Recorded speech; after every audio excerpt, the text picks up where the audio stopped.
Bon dia, classe de quart. Aquesta setmana repassem el tema 2. M'agradaria repassar molt de contingut del tema 2, però a la fi i a la cap tenim les circumstàncies que tenim el temps que tenim i no vull sobrecarregar-vos de feina. Aleshores el que faré serà centrar-me en la Revolució Francesa, que ja sabeu que és un esdeveniment històric crucial que heu de conèixer sí o sí, que vos servirà en la resta de cursos d'història i convé tindre un coneixement prou ample. Parlar de les causes de la Revolució Francesa podria portar-nos una classe sencera, però podrem resumir-les a grans rasgos, no? Tenim, per una banda, causes profundes, que tenen que veure amb les contradiccions de l'antic règim. Està, per una banda, la nul·la funció social de la noblesa, que està parasitant als llauradors. També la incapacitat de donar una representació adequada a la burgesia, a la classe social que està pujant. Val? I tenim, per altra banda, també la influència de les idees de la il·lustració que porten inequívocament a profundes reformes polítiques, també la influència del parlamentarisme anglès, un sistema molt diferent a l'absolutisme monàrquic del segle XVIII a França, i la influència de la Revolució Americana, que dona lloc a la independència dels Estats Units. Però sobretot el que n'hi ha és una situació explosiva a la ciutat de París. La revolució és fonamentalment un fenomen ciutadà que està causada per una crisi de les finances des de la dècada dels 70 del segle XVIII. Val? I a banda n'hi ha una sèrie de males collites que fan pujar enormement el preu dels aliments més bàsics, és a dir, del pa, val?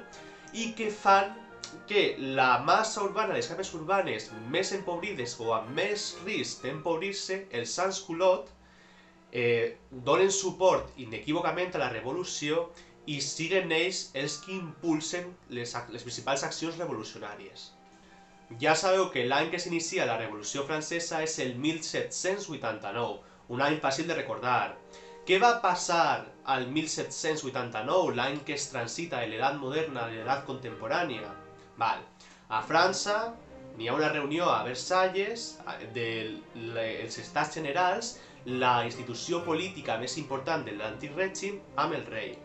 Els Estats Generals estan compostos per tres braços. D'una banda està la noblesa, el clergat i el tercer estat. Què passa? Que aquests dos són els privilegiats i aquests són els no privilegiats. El tercer estat va anar a l'assemblea amb moltes reclamacions i queixes, en part per la situació tan complicada que estaven passant les classes populars. Una d'aquestes reclamacions era que el vot no es tinguera un vot per cada estament, sinó que n'hi haguera un vot per cada membre, ja que els membres del tercer estat eren els més nombrosos. Aquestes reclamacions van ser desoïdes, van ser vedades per la noblesa del clergat, i això va desatar la ira del tercer estat, que va decidir anar-se'n per seu compte i formar una assemblea nacional. S'atorgaven la sobirania nacional i es van comprometre a redactar una constitució.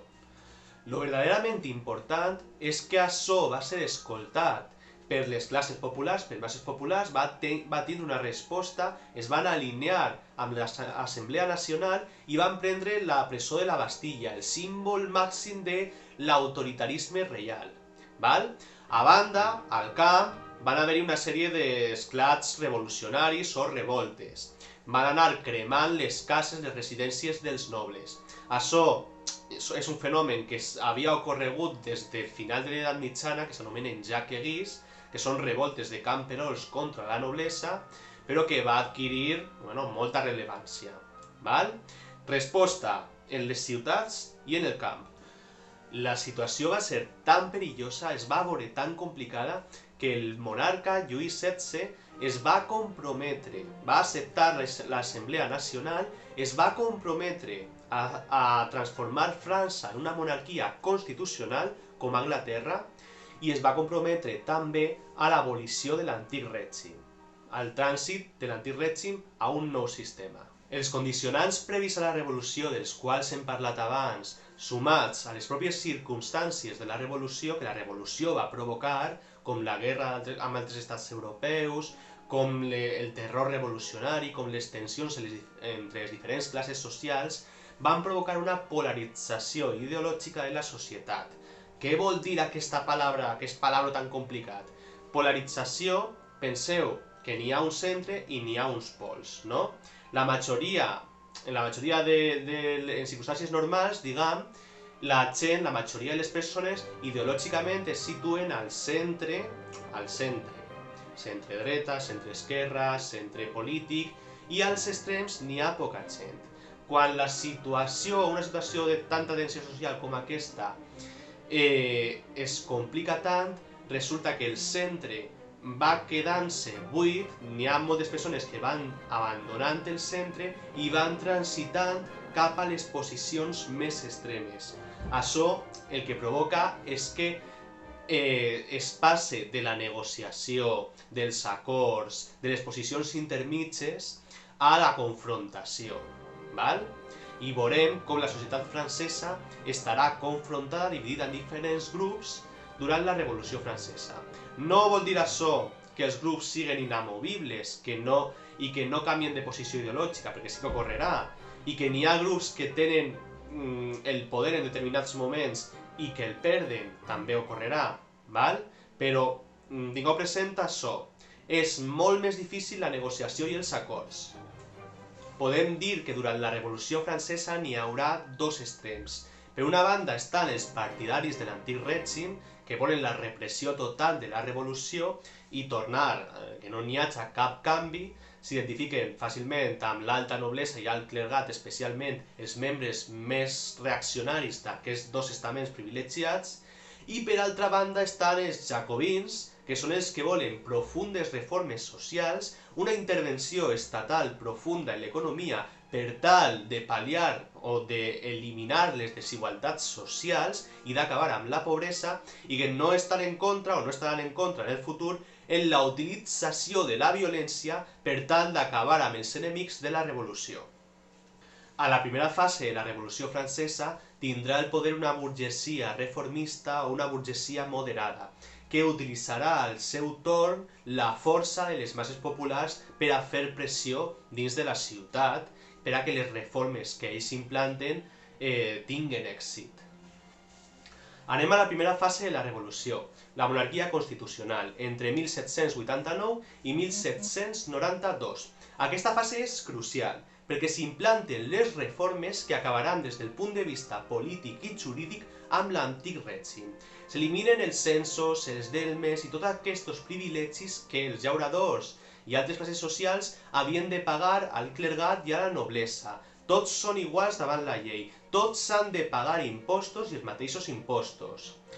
S'eliminen també els gremis, s'elimina la reglamentació que obliga als artesans a fabricar els productes d'una manera determinada i que els prohibís accedir lliurement a la fabricació de determinats objectes. També es produeix la desamortització dels béns de l'Església. Això què vol dir? Que moltes de les propietats i de les terres que té l'Església passen a l'Estat i l'Estat les ven als nous propietaris. Aquests nous propietaris, evidentment, donaran suport a la revolució perquè s'han beneficiat d'aquesta reforma revolucionària. I d'altra banda, es posen en explotació terres que estaven infrautilitzades o propietats que no estaven utilitzades d'una forma rendible, no? Això, per a que ocorrega en Espanya, haurem d'esperar al segle XIX. Les dos grans obres d'aquesta etapa són, per una banda, la Declaració dels Drets de l'Home i del Ciutadà, el mateix any que s'inicia la Revolució Francesa, i d'altra banda, la Constitució de 1791. A la declaració es reconeixen determinats drets i llibertats que tenen tots els homes. Es reconeix l'igualtat davant la llei de tots els homes. És a dir, que la noblesa i el clergat ja definitivament no tenen privilegis. Tots som iguals davant la llei. És la base dels nostres sistemes polítics actuals. D'altra banda, la Constitució de 1791 consagra la sobirania nacional. Això vol dir que és la nació qui té la potestat de governar, qui governa utilitzant els seus representants, i no és el rei, per la seva noblesa, per el dret diví, etc., qui ha de governar. I d'altra banda, també es consagra el dret a vot. Per primera vegada es vota per a elegir els governants. Ja sabeu que el dret a vot és censatari. Això què vol dir? Que no tots poden votar. Poden votar els homes majors de 25 anys, anys i amb un determinat nivell de riquesa. Val? Això són reformes polítiques absolutament revolucionàries, evidentment, i que canvien completament el sistema polític francès i després canviaran el sistema polític europeu. Es van implantar reformes molt profundes, però els grups abans privilegiats encara conservaven importants avantatges. El rei, per exemple, tenia dret a vet, això volia dir que podia vedar una llei durant cert temps. La noblesa va perdre els seus privilegis, però no va perdre les seues riqueses i les seues propietats. I l'Església sí que va perdre riqueses i propietats, però l'Estat es va comprometre al finançament del culte al cristianisme, al catolicisme. Val? Així i tot, els grups més reaccionaris el contrari de revolucionari d'aquests dos grups privilegiats, van organitzar-se per acabar amb la revolució i van unir-se a la resposta d'altres estats absolutistes com Àustria. De fet, el rei Lluís XVI va tractar de fugir cap a Àustria per a unir-se als contrarrevolucionaris. Això el que va provocar és que gran part de la burgesia moderada, la que havia donat suport a la monarquia constitucional, es passara de monarquia a república. Recolzar ara la implantació d'una república.